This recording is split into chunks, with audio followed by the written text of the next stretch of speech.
Hey outside world, another video that looks like it's being filmed in my dungeon of terror. It's just a function of the lighting I have here, even with the big bright light shining on me. Well, with my skin tone there's either fluorescent yellow or washed out completely.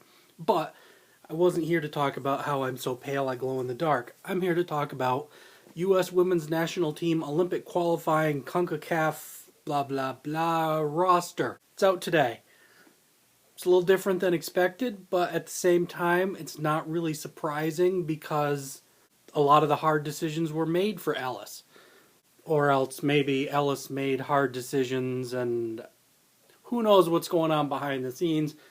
The two things that were surprising to me were that Mallory Pugh was in and Heather O'Reilly is not. I'm a big Heyo fan.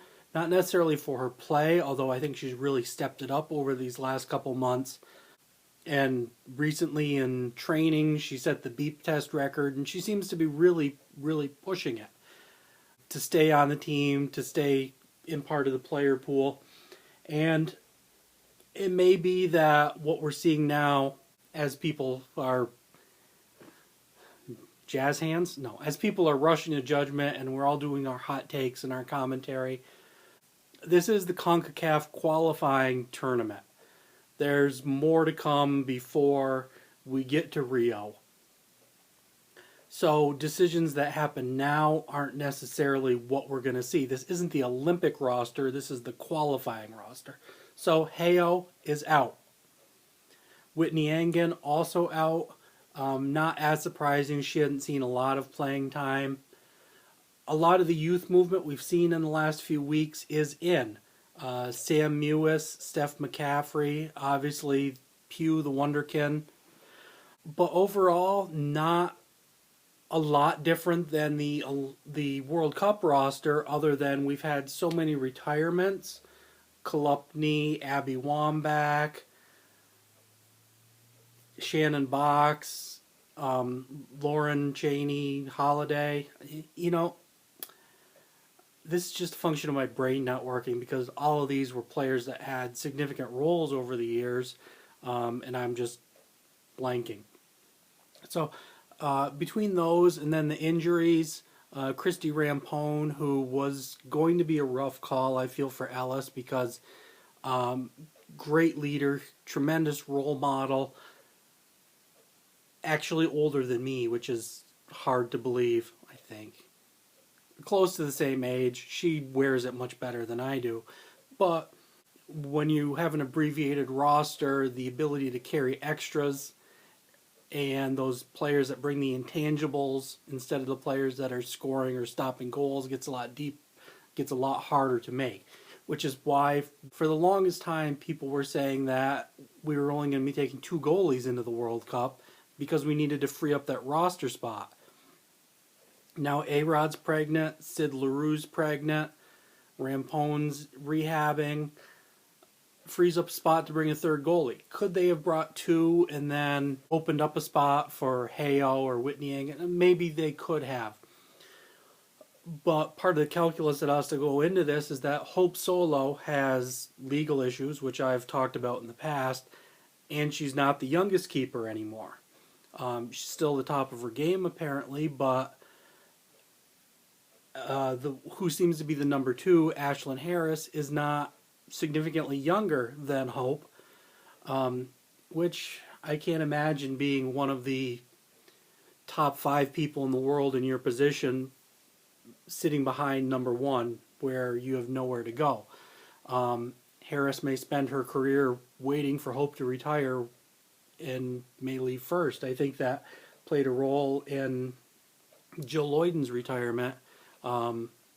Even though obviously there was a lot going on with her nephew and her sister's murder and her domestic violence foundation, but it's very hard to be behind someone. We've seen Nicole Barnhart spend years backing up, still a productive player, still doing great things, and the national team opportunities aren't there for keepers. So that was the long way around to say they may be keeping 3 because Nair's younger. She's a few years younger than the others. She may be what we're looking at in the future. We need to keep developing her. Who knows? I'm not privy to anything. I tried to get the Western New York Flash to interview me for their head coach position just because it'd make everyone else look good in comparison. But roster's out.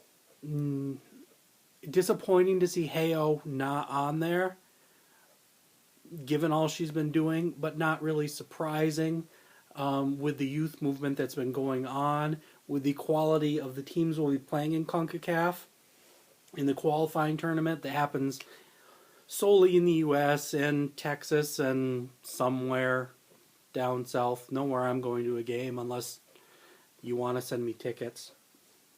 Send me tickets. You know, is it a chance to get Pugh in there, get her some experience?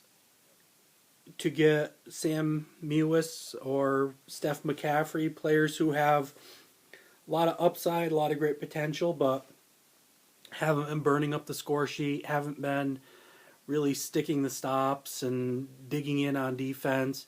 It's still a trial run for the Olympics, this qualifying. We're expected to qualify.